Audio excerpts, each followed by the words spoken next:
Right. Well, here we are, Chris. We're about to do our webinar, Understanding Psychosocial Hazards or Risks, as it says there. Hello, everyone. Welcome to our webinar on Monday the 20th of April. God, where am I going? Here we go. Maybe I've got some problems myself there, Chris. Yes, definitely. Just so everyone can hear us, would you mind just giving us a thumbs up or in the chat box, or just want to make sure that you can see and hear Chris and see our presentations, because we want to make sure we've got all that 100% right. So wonderful. Thank you, Adam Jones. You are the best. So we're here to do a webinar. This is a real hot topic at the moment, isn't it? Yep.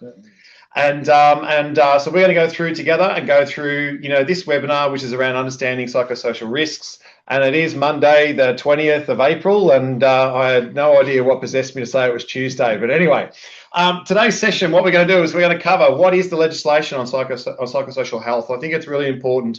Many business owners don't understand this. They wait for something to go wrong and then they start to learn about it. That's why we're putting these free webinars on.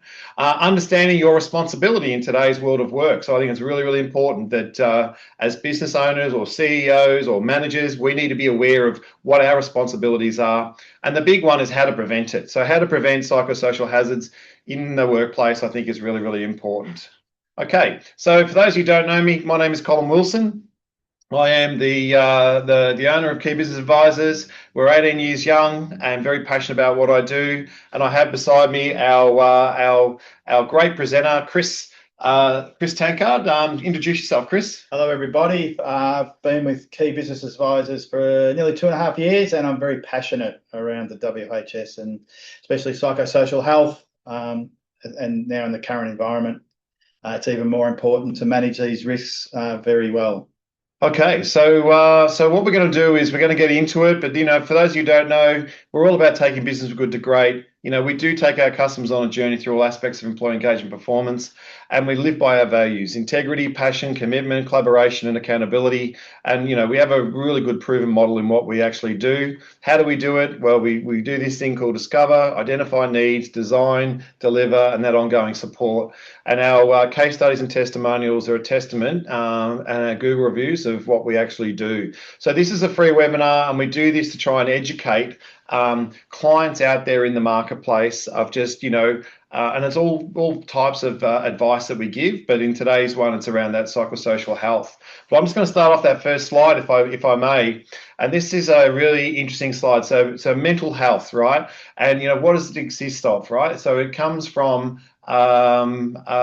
things around, what happens in the workplace, people being exhausted, harassment, being disrespectful, fatigue, stress, blame. So the way I explain it to most business owners is and managers is, in the world of WHS, if I hop on a chair and fall off and break my arm, I have a physical injury, right? And that injury could put me out of action until I get it repaired and then can come back to work.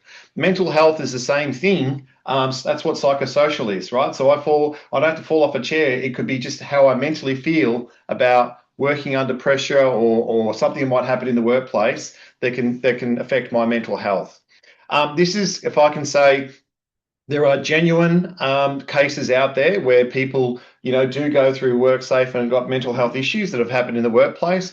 But there's also, we've seen a big increase of people under performance management, all of a sudden creating I've got mental health, with the way I've been treated in the business. And that has, really accelerated, what I would say, inquiries going through to WorkSafe. And I think just on that, I think we've seen this play out in the sporting arena as well with poor Elijah Hollins over the last week, where he obviously was having some sort of episode. And unfortunately for him, this is played out all throughout the media. We have the ability in our businesses to be able to manage these in-house and ask the right questions before we get to that sort of state. So it's really important that we identify and get on top of these things very quickly. Very good. So I'm going to keep my eye on the chat box while Chris goes through this. So I'm going to leave it over to you now, Chris. Thank you very much. So we're going to talk about our legal obligations. Psychosocial health is a legal obligation under the WorkSafe Act. So no longer can you not rely on having it as part of that. I know that I go through and I do my checklists and I make sure that everything's safe.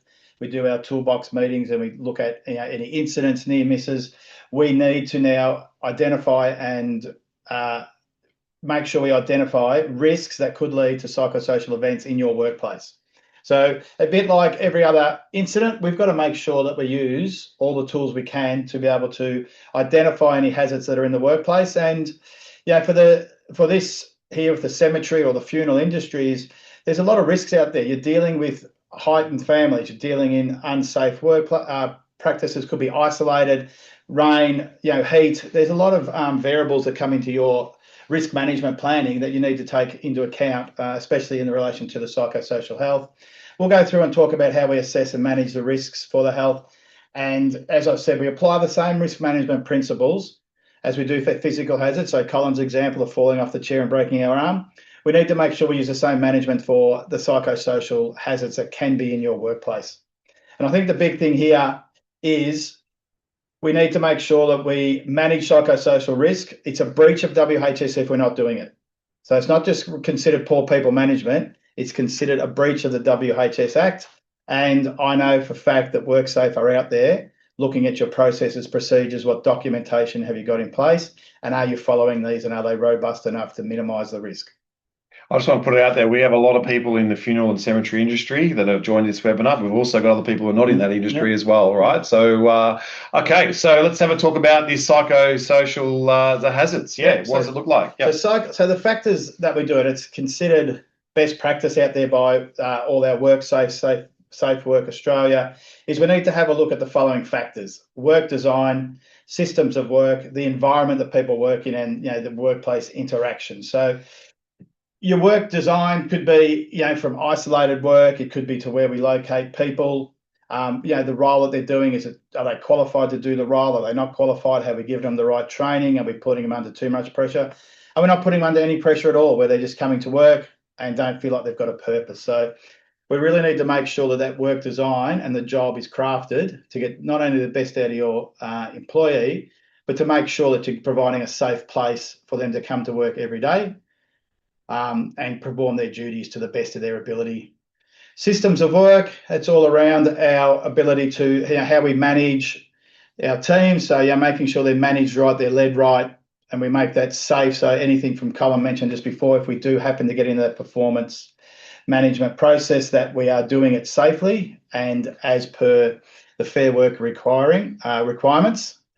We also need to make sure that we're, the work environment. So for a lot of people out there we're not just in office environments, we need to make sure that we, if you're outside or you're doing something, we're not isolating or we're not making people, putting them in a precarious position where their mental health is being affected by the environment that they're working in. So, there's a lot of consideration that needs to happen in relation to those sort of things. And most importantly, like our WHS obligations in relation to bullying, harassment, equal opportunity, those workplace interactions are really important. And we've got to continue to make sure that we are monitoring and leading, training, giving everyone the opportunity to understand what's right and wrong in the workplace. It's getting more and more prevalent that, the interactions and the space that we see businesses getting in trouble is around those workplace interactions. Reasonable management is still allowed, but you've got to do it. It's got to be reasonable. You've got to explain. You've got to go through a process to make sure that the process is not only safe, but it's judicial and fair from both sides. Yeah. And I think, that importance of record keeping is just so important, because if something goes wrong, then there's a series of, conversations have been had. And we see that as one of the biggest failures of many businesses who unfortunately might end up in a situation where they've not had that record keeping of conversations that have had that then would work against them. So again, I can't echo that enough of just how important it is. And we call it following, HR best practices. Why that is important is just so, important for making sure that you are crossing your I's and dotting your T's. Yeah. And we often find when we do interactions with Fair Work that if it isn't documented, they don't believe it happened. So we've got to be really good at making sure our documentation is there, our follow-up and everything, again, to be fair and judicial, and make sure that we're giving a process that, again, isn't affecting someone's psychosocial health. Okay. All right. Beautiful. Do you want to take us through this? Yep. So out there in the workplace at the moment, the common psychosocial hazards. So exposure to traumatic events or distressing material, It doesn't need, and we'll speak about vicarious trauma a little bit later, but it doesn't need to be there and then. This could be something that's happened over a period of time. It could have happened months ago, and then an event happens to trigger someone.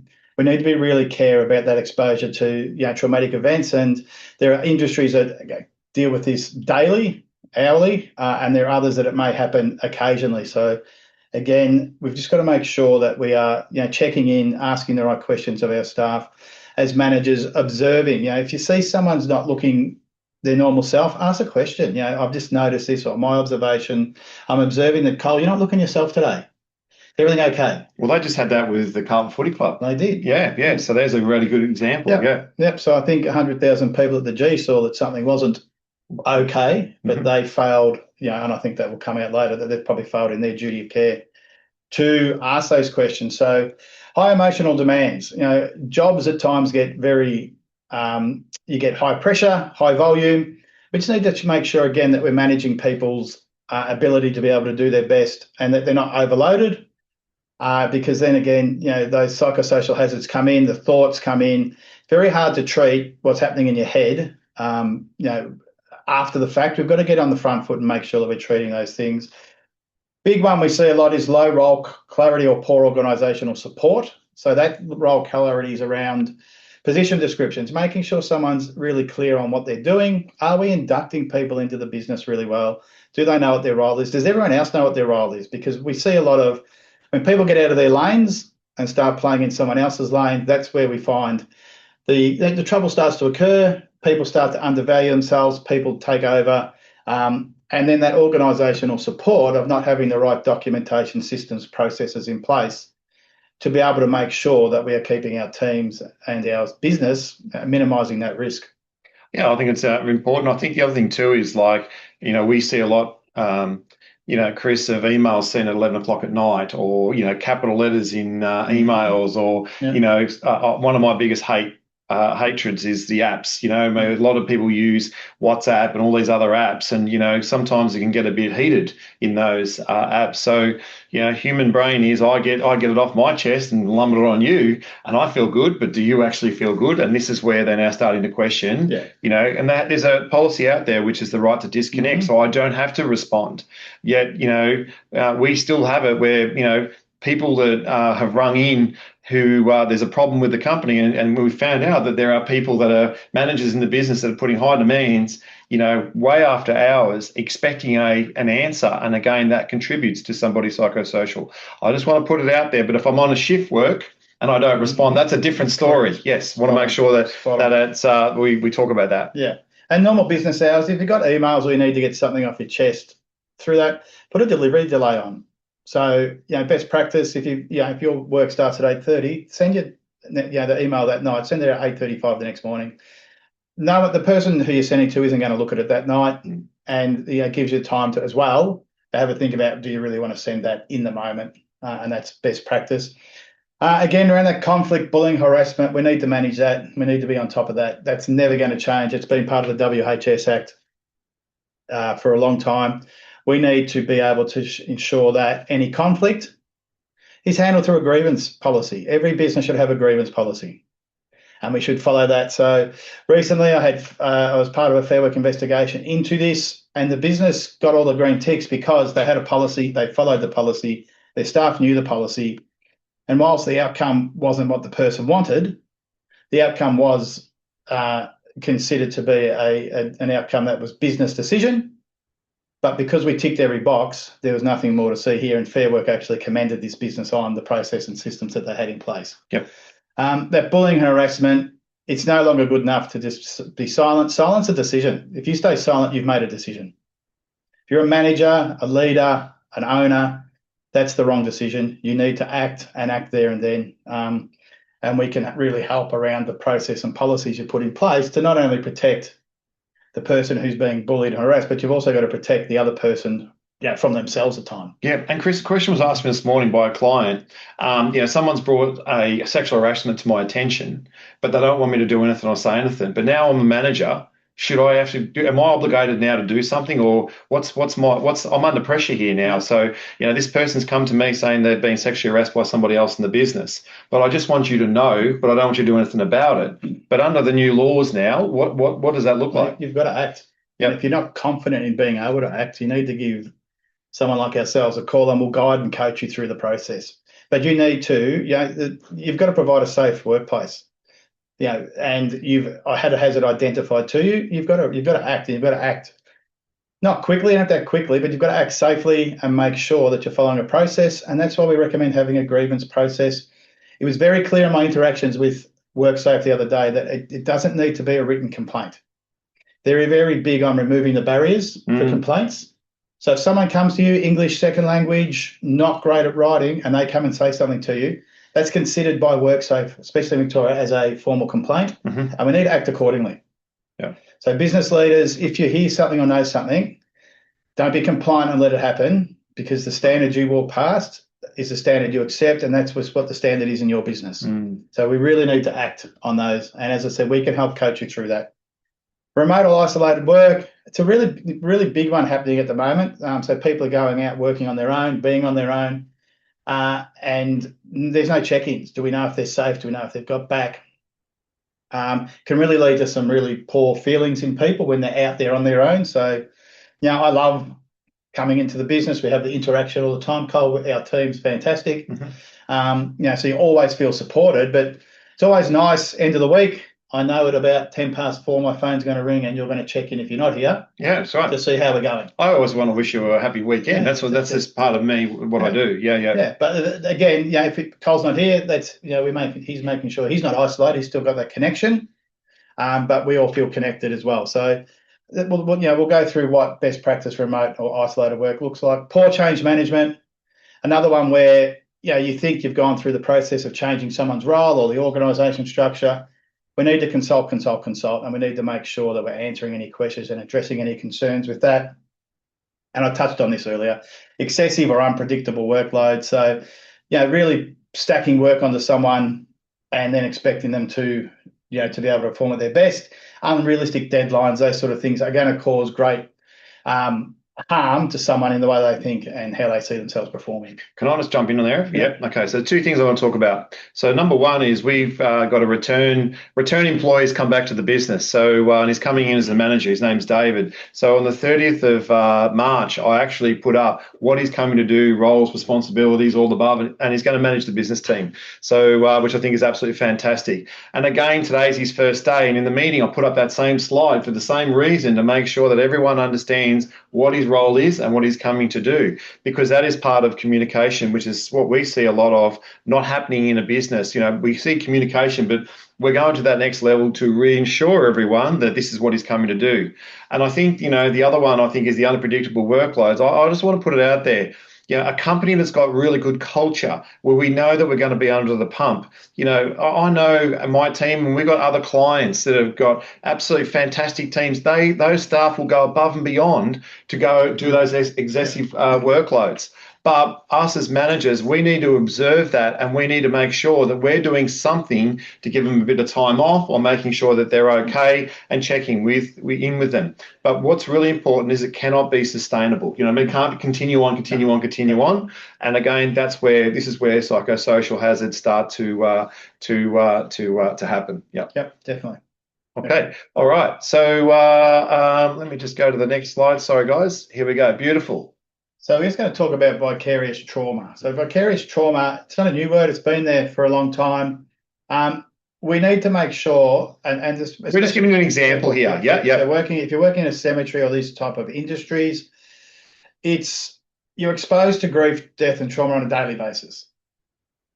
Now, if you have a think about that, it might become normal for some people. So a bit like in a bookkeeper, they're just doing the books, payroll people, paying people. At some stage, you're going to have a personal contact. An incident might happen. So you might have lost a childhood friend as a kid growing up, and then you're attending someone of that same age's funeral. That might trigger a response from you. Yep. So, we've got to make sure, whilst we can't stop that happening, we've got to put the support in place to make sure we manage through those things. So, it's recognised, vicarious trauma is recognised as a psychosocial hazard.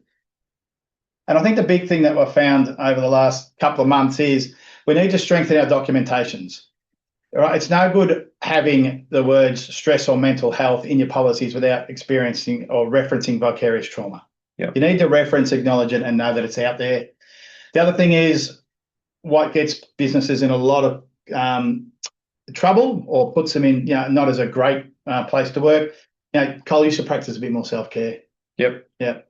Or, you should manage your own. Yeah, you're responsible. If something's happened, mate, you manage your own well-being. We're just going to leave you to that.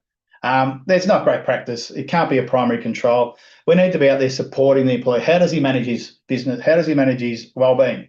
What are we putting in place? Do you have an EAP? Do you have someone they can go and speak to? The practice of self-care. Are we sitting there with them and offering how we do that? Is it meditation? Is it go out and hit some golf balls? Whatever it is that works for this person, you should be able to go out and make sure that you've got to help them get that self-care practice and that their well-being is managed in a way that's going to minimise any risks that come into your business. I think also too, like we're very big on doing things like, we always talk about doing some team building events and, some lunches, and that's just part of what we do, part of our culture. And I think, like what are you doing in your business is probably a good thing. Yep. What are you doing in your business to make sure that, the team feel like they're being looked after or that self-check is actually happening? I think even we've had 10 sessions over the last 12 weeks with the LIFT project. Correct. Yeah. So that's an initiative that we brought in, which is, just simple stuff that we've done. The LIFT project is a project that talks about your own personal well-being and even things like, how much coffee you have in a day, exercise, blue and green. So you go out there and look at the water and look at the leaves and the trees and, experience, a bit of what's actually happening out there. So you're not just office bound all the time, or you're not just, caught in the thick of, doing the work. So there's a few of us here that are workaholics. I know there's a couple of people on this webinar that are workaholics, right? But, this is all part of the process of what we need to do to make sure that actually happens. Yeah. Okay, go for it. All right. So again, example, cemeteries. Cemeteries, again, we're using this as an example. Yeah. So if anyone's got questions out there around their industry, we can bring it back to that industry for you. So, again, they involve regular exposure to death and grief. They've got distressed members of the public. So, they're out in a cemetery, you're working there, you've got a funeral going on and you've got people very distressed. Yep. Something that I have noticed recently was I actually attended a funeral and the Paul grave people were working there, had another grave to dig, but the family wasn't moving. So you could see them trying to move these distressed people on. And I didn't know the family well enough, but we left. And I thought, imagine being that poor person having to deal with those people without having the skill set or support in that situation. So, they've got that isolated after hours work. They've got the small teams, roles overlap, so that job clarity. And then it's very emotional work environment. So, yeah, and we know that. We see that, and there's a bit of a scare factor as well going into addressing a few people. Yeah. Okay, so if we go in and have a look at the work and the risks. Yep. So again, it comes back to all our acts. So fair work, very clear. That your workplace bullying, sexual harassment, which we haven't spoken about, but you did speak about that example. We do need to make sure we've got all our policies, procedures, training. We recommend annual training sessions to refresh all your policies and do a policy workshop so that your staff are aware. And then we do some team building and that around that. Unreasonable work demands is a big one, and then inadequate response to complaints. So if someone puts a complaint in and your response is inadequate or hasn't been followed a process, then you're not doing yourself or that person a service.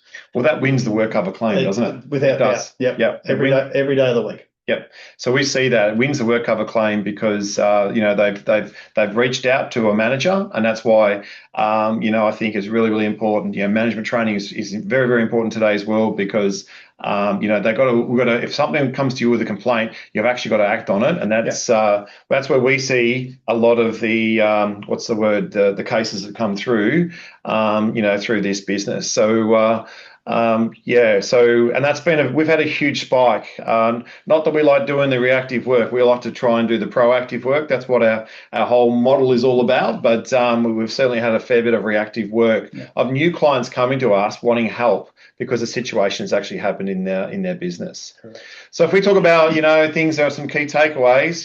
Risk management is a legal requirement. Whatever industry you are, work involves recognizing the psychosocial hazards. The cemetery industry is a good industry because everyone understands what they do, and prevention is expected, right? So we've got to make sure that we're trying to do everything in our power to try and prevent incidents from happening at the workplace. So very good few takeaways there, Chris. And all right, so let's get into our next topic, which is understanding your responsibilities in today's world of work, right? So if you want to take us through this, please. Yep. So most managers, anyone to do with WHS will be aware of the hierarchy of control. It's the same application for psychosocial safety. We need to make sure that the most effective is always elimination. And then we go down the hierarchy. So you've got your elimination, your substitution, your engineering, your admin, and PPE. Elimination means removing the hazard completely. If you can do that, you tick a lot of boxes and you make sure that the hazard's removed entirely. It's not going to be available all the time. It's not applicable to remove the hazard depending on the industry. But what it does show is that we've got to consider that as a number one priority. Can we substitute it? Is there a way we can substitute the work that you're doing for something else? Can we make it more safer? So if I look at a bullying or a sexual harassment, the elimination fact would be we remove the person who's doing that from the business while we run an investigation. The substitution might be we might change roles, different teams to make sure the person's feeling better, but we can't make them feel that they're being victimised or putting a complaint in.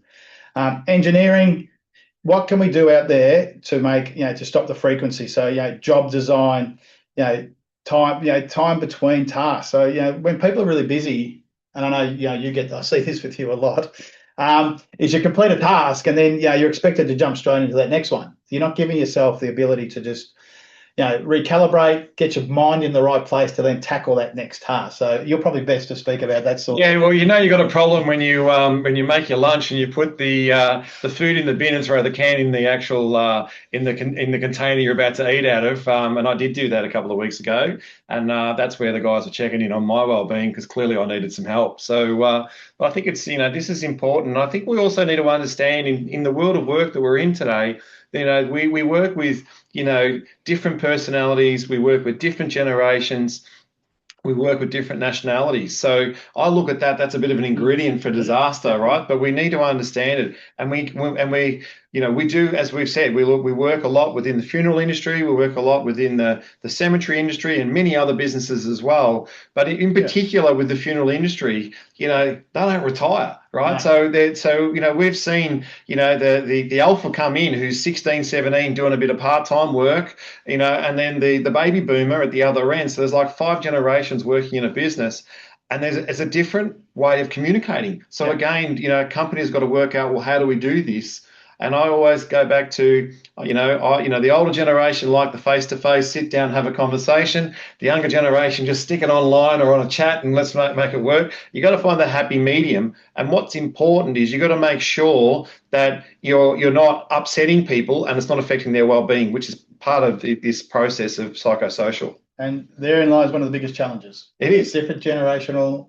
I have got a 16-year-old who can be upstairs and will text me what time's dinner instead of walking down. It drives me mental, just walk down the stairs. But everyone can relate to it. Correct. So, and part of those engineering controls, we've got to make sure, are we debriefing? I'm big, Colin's really big on case studies. Why did it go well? Have a case study. What went well? Why did it go wrong? Have a case study. Give people the opportunity to contribute to their workplace and how outcomes, what's happened, celebrate those outcomes. Make sure, you recognise and do that. Your administrative controls. So, the big one here is, policies without work design are a massive red flag to the regulator. So if you've got policies in place, but you're not putting any process behind them, you're not training, you haven't got your people to sign off, it shows that you really don't care. They're just there as it's a fence with an open gate. Yep. So, it's not protecting your business at all. The big ones for us, risk registers. Every business should have a risk register, and we should explicitly identify vicarious trauma as one of your risks throughout your business. Position descriptions. Every person should have a clear position description. Again, role clarity. Exactly, acknowledging that there is going to be some sort of emotional exposure in your workplace. Depending on what you're doing. What's our clear escalation policy? If I have an issue in the workplace, who do I go to? What do I see? What should I expect as an outcome? These are all administrative controls that we should be putting in place. And train our managers. Invest in training for your managers. Make sure they're managing this risk the best that they can. Don't just, again, we're failing them as managers if we're not giving them the tools and the toolkit to be able to address these issues. I want to say we look after an amazing business, right? They're an electrical business, so totally. It's an electrical business. There's like 50 of them. They've just gone through an emerging leaders program with us because they want to make sure that these guys that are on site, who are supervising jobs on site, actually understand this. Because this is part of their, toolbox meetings now. It's part of their making sure that their well-being. Now they've always been very, very protective that someone doesn't get electrocuted, right? So that's always been the process. But now they're getting into things what we call behaviour. How do we manage behaviour? How do we make sure that people understand? And the big one, are they fit for work, right? So again, we're training them to eyeball the team before they go and get up ladders and all the above. Look them in the eyes. These guys, are they present? Are they present? Are they ready to go? Or are they, in another world like a deer looking at white lights, So again, I think this is all part of the duty of care that needs to happen. And just before we go on, our last one is that individual support or that PPE. Again, the regulators, if this is your main source of protection, they'll see that you're treating these psychosocial hazards as a personal issue, not a workplace risk. If you're out there saying go and use an EAP and that's all I've got for you, you're not going to be looked on favourably as a regulator. You need to go through that hierarchy. You need to put all the documentation and policies, procedures, training that we just mentioned in place. This should be the last one. An EAP happens when someone's already had the incident, or about to have the incident. We've got to jump in way before that and prevent it happening. That's our obligation as a in the workplace to do. We've got to make sure that we are doing everything we can to remove that risk from our business. Can I ask how we're going at the moment? We making a bit of sense? So you can put some stuff in the chat box. That'll be fantastic. Yep. All right, so let's go through just some of that elimination. What can we do? Frequency of the task, duration, how long they're there, intensity of exposure, how long they're exposed to a situation. So if they're doing the same thing or they're out on their own, how long are they isolated for? We can rotate, it doesn't have to be just trauma-exposed tasks, but tasks that we see as a business may expose you to some risk. Emotionally demanding work. People say, what's emotionally demanding about your role? When you're going in to do an investigation into a workplace or you're dealing with a harassment or sexual harassment case, that's very emotionally demanding on us. We've got to wear that. We're all invested into our clients and we want to see them do well. So when something's not going well, it's emotionally demanding for us. And the fact that we sit down on a Monday and we go through what was good, and we talk about that gives us the ability to be able to make sure that we're getting out and getting the support that we need, which is a really strong tool that we have. Let's make sure, where we can, that we have our information summarised. You don't want to be out there for everyone seeing everything. Documentation's key, but I don't need to see everything you're exposed to. No. And so I'll give you a summary of what I'm working on, but I don't need to pass on that incident or trauma to you so that you carry it as well. I think you hit the nail on the head. If I'm not myself at the workplace, okay, that's probably a bit of a red flag. Hang on a tick, I need to check in on this person. Are they okay? Right now, I'm waiting for this question to come through. What about if it's personal related rather than business related? We'll get to that. But again, as owners or managers or CEOs, we need to make sure we're checking in on our team. Are you okay? And you made the comment about Friday 4:00. Yeah, that is me checking in on it. And it's just I just do it religiously, not just you, the whole team, right? So again, that is part of it's just part of your process. Yeah. And when we've had it where people go, well, I don't have the time for that. I understand that, but wages are one of your biggest bills, and you need to make sure that your team are what they call fit for work, and they're present and they are doing their job. What I know is our team can produce more if where we've got the environment is right and the teamwork is right and that support mechanism is right, I think is just really important. Yeah. Okay, so let's go and have a look at the next. So again, so that engineering or work design, we make sure that our jobs are designed to limit continuous exposure to any risk that we can see out there. Yeah, recovery time after emotional times, adequate staffing. Now that's a big one. We see that all the time. Or have that complaint all the time from businesses that when you go out and you do a spot check around the floor, how you going? I'm under the hammer. We're short staffed. We don't have common problem. Yeah, we don't have. We're 2 people down, or we need more staff. Now that may or not be the case. I always put that back to communication. If the team are aware that yes, we've got a busy day and we communicate that and we manage it really well, we don't look worried or frantic, they'll cop that news and go on with it. But we need to be open and transparent with our team. As I've spoken earlier about the debriefing and physical spaces for privacy or just to decompress. Like we've got a little office out the back here. If you need 5 or 10 minutes, you can just come in here and just get back to your Zen or whatever you need to do to get back to. But have your time. The other good thing that Cole, you may not have known that he did this really well, but when we moved offices, is that we've got a 3-hour maximum car park. So you've actually got to go for a walk. That's good. Move your car, which is fantastic. Like I think getting out and forcing yourself to go and get some fresh air is really good. Well, I can actually give you a good case study of this. There's a person that we know of, works for one of our clients, and she's always under the pump, always over workload, but she's a chatterbox. She'll chat to everyone during the day, right? And then she's got to stay back till like 7 o'clock at night saying, I've got to do all this extra work. And, that's just sitting down, having a conversation with her and, trying to work out, how long does it take you to do, a particular job, right? And let's say I'm just going to pick an hour. It's an hour, right? So you got 5 today. That's 5 hours.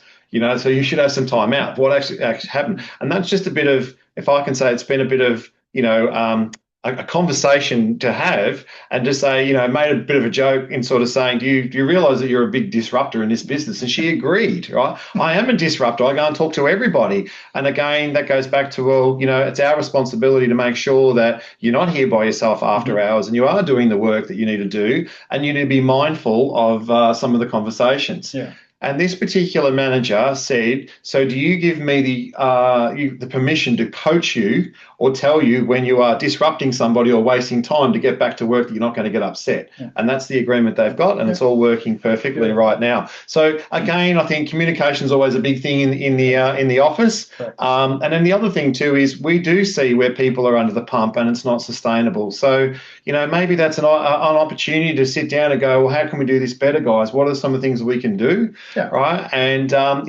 we're working with companies and sometimes it's as simple as if we've got our software and our systems working better, we'd probably get more time back, right? Is another one. Yeah. Or, no, we do need more staff. So let's have a conversation about what does that look like. And they both sit inside that engineering work design, which is fantastic.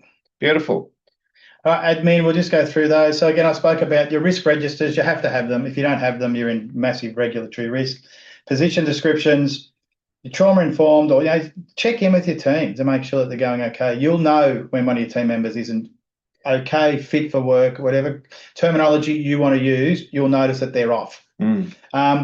Again, having those clear escalation pathways. Everyone needs to know. So if you've got English as a second language, or get it translated into that language. It's not hard now to do that. And train your managers. I'm big on training managers. Cole, you're doing it with one of your clients. We're just starting in a food manufacturing where they've got 7 supervisors who have never managed staff before and always worried about putting their foot in it. Can I ask them to do more? So we're just doing they come to me with a couple of scenarios and we're role-playing and coaching how they have those conversations now, and they feel that much more confident and they're getting better outcomes because we've taken away that anxiety and fear of speaking to their teams and now giving them the tools to be able to do that and drive outcomes. And we call that leadership. Yeah. We call that leadership, checking in on your teams, making sure that they're doing it. And you don't have to know everything, but if you see a red flag or you think something's not right, that's where they'll either go to their manager or 90% of the time they come to us and go, hey, what do I do in this situation, which I think is really, really, really good. Yep.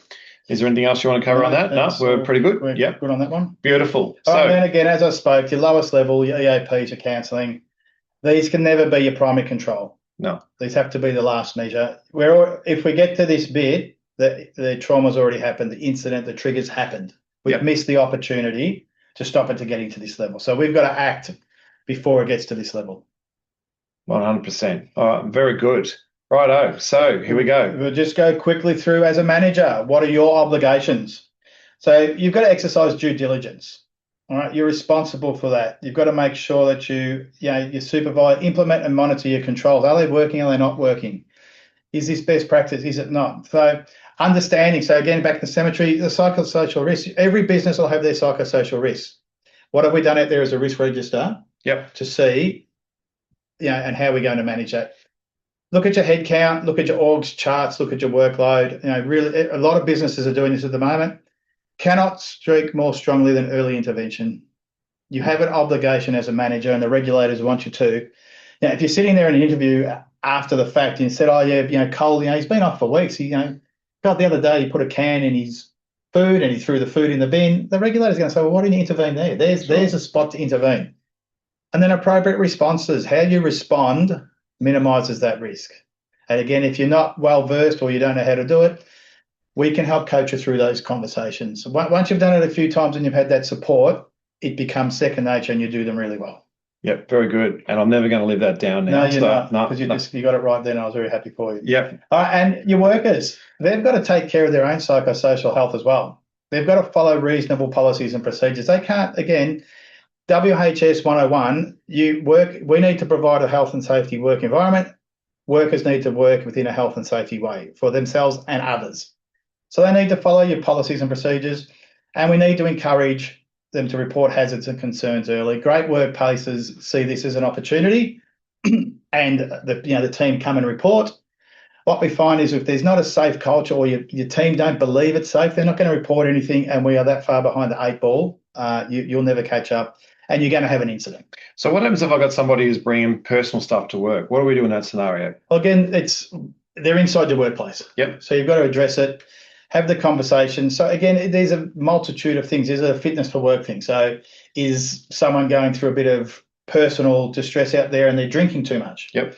We have the conversation to observe. We've got policies to address that. Another one might be, again, personal situation. They're coming in and they're being a bit erratic or fiery. They want to argue every point. We've got policies and procedures to make sure that how they interact. You've got a code of conduct. You've got your bullying, harassment, those sort of policies. We always come back to that. But as managers, we have an obligation to have those conversations. Yep. You can't let it. Once you let it in the door, that's your risk. Yep. And we've got to manage that. I think it's important to ask the question, is this personal related or is it business related? Because if they say it's personal related, you want to make sure you take note of that, you document that, and then you ask, what can we do as a business to try and help you, right? Do you need a bit of time off and stuff like that? That is part of the duty of care that we want to make sure that, that's what the regulator's looking for. Yep, for sure. Yep. Okay, so takeaways, here we go. Psychosocial risk is shared, is a shared responsibility. Leadership behaviour is critical, so we've got to make sure. And again, I can tell you, we've gone into companies, the behaviours come from the owners. You can't do that, right? It cannot be the owners, and I just want you to reiterate that if it is the owner, then Fair Work will come really hard on you, like there's no tomorrow. And again, we're seeing fines now that are coming through for not following the right, correct procedural fairness for that particular employee. So again, early action reduces harm and legal exposure, and you need to provide a safe and healthy workplace. Okay, so let's have a look at how this works, right? So again, we're going back to talking about cemeteries because it's an easy one for everyone to understand. Yep. So cemeteries, as we know, they're exposed to death, grief and trauma. As I said earlier, every business will have some sort of exposure to a risk. If it's the logistics, they're out there in the you've got truck drivers out there in the traffic. Traffic's probably better now because there's not a lot of petrol around. But previously, like people cutting in front of truck drivers in accidents. That's all that exposure to trauma. All of us would have had interaction with distressed, emotional, angry members, an angry customer. We didn't get the right service or support ourselves. Might have an IT issue where we don't think the IT company, what's the IT company's risk management for someone who's not happy. Isolated after hours work. So, those long hours, is someone sitting in your office after you've gone home for long hours at a time? Small teams, again, with overlapping roles, and that emotional labour that's often invisible or normalised. So some of the things that we deal with, shouldn't be normalised. They are out there, they're trauma related, and we need to address those. And I think we have the responsibility. Yeah, as well as I think we've got the controls in place to manage those for everyone. That's that check-in, isn't it? Yeah. So our risk management, so Colin, you hit this on the nail from the start. Psychosocial hazards have to be identified using the same process as physical. We can't more strongly keep hammering this point home. You have a responsibility to make sure these are managed the same way. So we've got to identify them. So again, you spoke about that personal or business. Regardless of the behaviour, if we see a hazard, we've got to identify it and respond. Assess the risks. If someone comes in and they're not fit for work and they're jumping on a forklift or doing something, the risk is that they're going to have an accident or injure someone or themselves. We've got to do that. Control the risk. Can we control that? What policies and processes do we have in place to manage that risk? So for me, in that situation with a forklift driver, you would have a policy that says you need to be, 1, fit for work, and 2, have no influence of drugs and alcohol in your system. That's our control risk. When we see it, we then go through the process from there. And review and improve. We've got to continue your policies will not be just tailor fit for this day and for the rest of your business life. We need to review and improve them. Something's going to change. Always consult with your workplace. Make sure it's a culturally safe place to be. And then that way your policies work for you and your business, not just from day one and then you set and forget. And we actually probably saw more change in 2023, 2024 of new policies coming in, which is all about this. So government tend to update them twice a year, and they're always coming out with things that might happen. And we all know the Brittany Higgins case, right? That was exposed everywhere. And again, I think this is what's brought on the psychosocial at work, all the above not being supported. And again, I'll say the lawyers will have a field time if something like that happens. Yep. So here's what we see as identifying psychosocial hazards. So consult with your workers and your team, your managers. They're the people who are going to see it. They're living, breathing it. They're there every day. Review your complaints, incident, and near misses. They're your opportunities. They're the low-hanging fruit. If you're getting complaints or you're getting near misses, you can stop them straight away because you can get ahead of the game.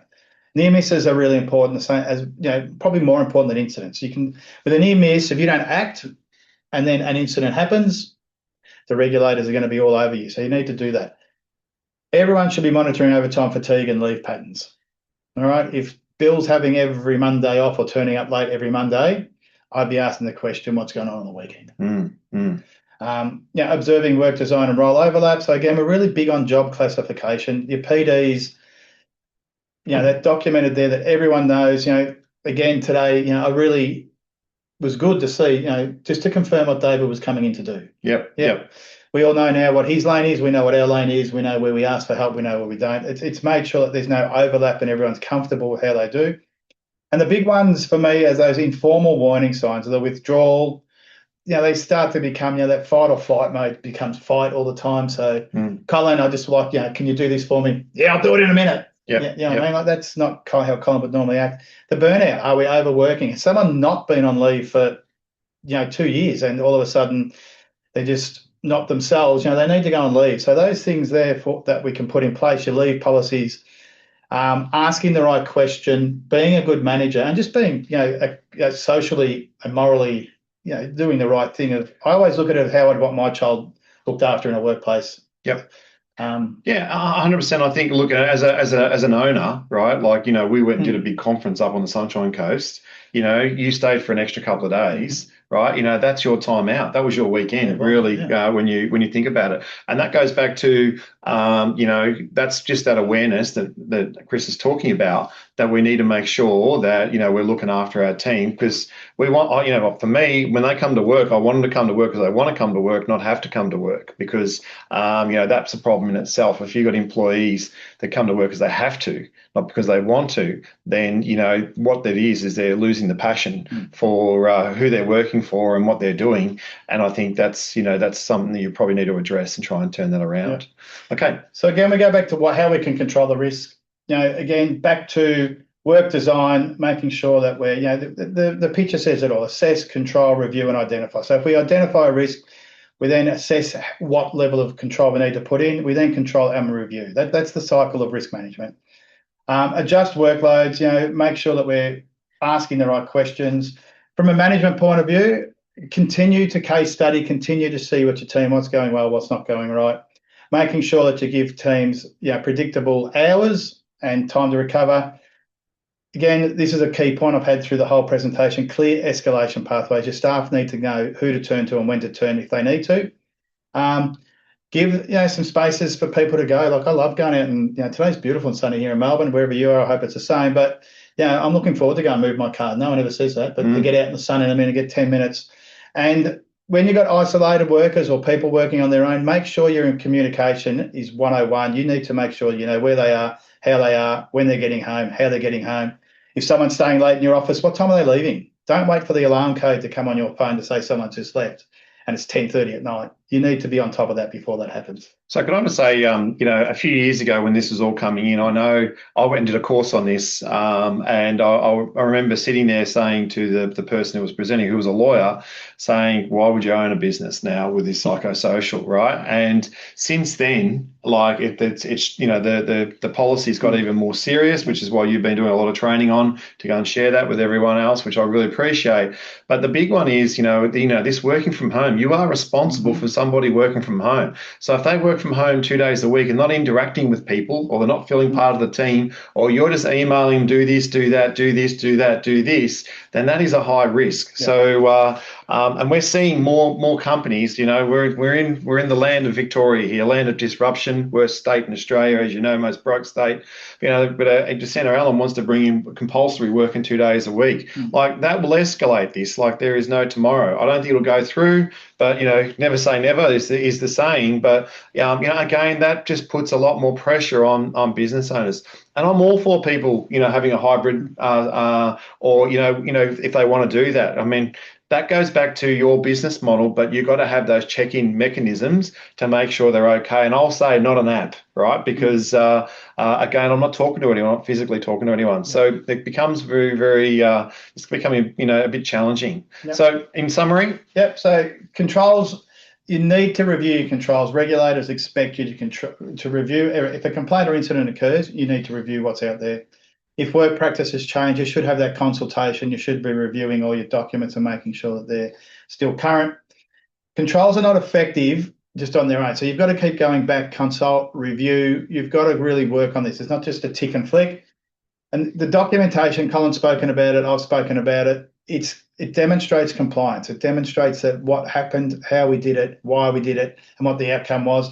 And for the big one, for all you out there who want to minimise your risk, it provides evidence when you get to that. So my example earlier on, they had all their process, policies, procedures to give to the WorkSafe team, and they went through and ticked them all off. So, and then we had the documentation of the meetings and what we did. So, green ticks everywhere. That's what you want. That was, to me, risk minimisation 101. Yeah, and look, we always recommend some sort of HRIS system. If anyone has not using one, you want to know more about it, then give us a call, because we have we're a choice of 3 you can choose from. But again, that note taking, like we see people put in a diary, or they write it on a post-it note or a piece of paper. And what happened 6 months ago, they can't find. So again, I can't push that enough to make sure that we're doing it. So various trauma. Vicarious trauma. This is a big one. All right. You need to make sure that you're naming in your risk registers. You need to make sure it's recognised as inherent in roles. So we highly recommend reflecting in your position description, all your WHS documentation, and making sure it's a really big part of your induction materials. Yeah. Big one. Okay. Yep. So your 3 takeaways here is prevention focuses on work design and systems. Training alone is not enough. So again, I think, again, questioning people, like, what have you seen this? That's part of leadership. Reviewing documentation protects both workers and organisations. And, we can't drive this hard enough, what's the word? This year has been a year of lots of what's the word? Cases coming into our business, more so than ever before. So I can say people are starting to get through that. Now, do we have any questions? So I've got thank you very much, Tracy. Thank you for the session. Very informative. Can I please ask if you suggest doing an annual staff survey, see whether there are any, absolutely. And that's something we encourage a lot of our clients to do. And, don't do an internal survey, right? So you're doing internal, people are not going to tell you something. So you want to use like a third party survey. There are plenty out there. We have our own survey processes that we use. We're all for that because that actually tells a story. And by the way, one of our surveys that we do, you actually get a psychosocial report, right? And we've recently done that with a client. So if something happened to them, like WorkSafe come and said, or a case happened, they got a very, very high rating of their psychosocial. Yeah. 0 rate. Their number one rating was no tolerance to bullying. Yeah. Right. So again, that is part of parcel of what we need to do. Yeah. Are there any other questions out there?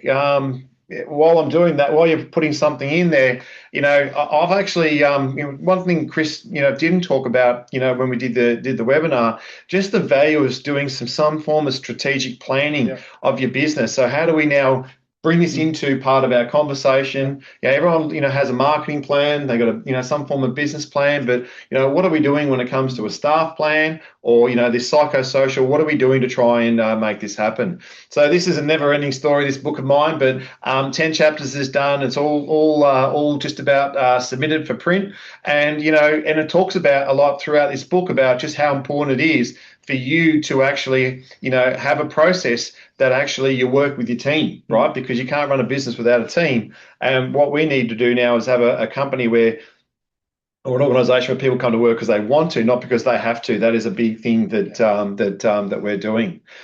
We really hope you've enjoyed this webinar.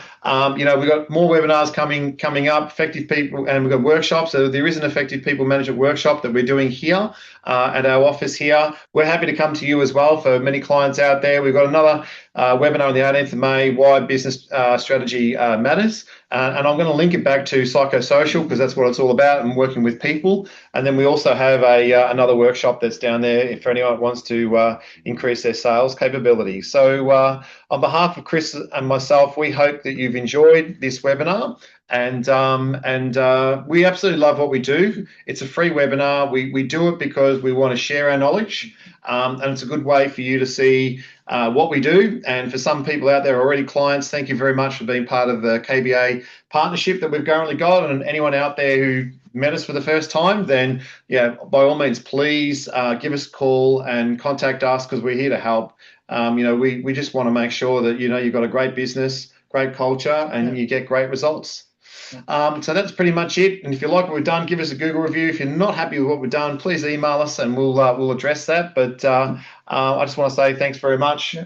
Thank you very much. Yeah. And I hope you found that very, very informative. And a copy of this webinar will be recorded. It will be up on our website on the 1st of May because the person who does it for me is actually on annual leave. And that's part of their well-being within the business. So thanks very much, everyone. Enjoy the week ahead and happy Monday, not Tuesday. See you guys.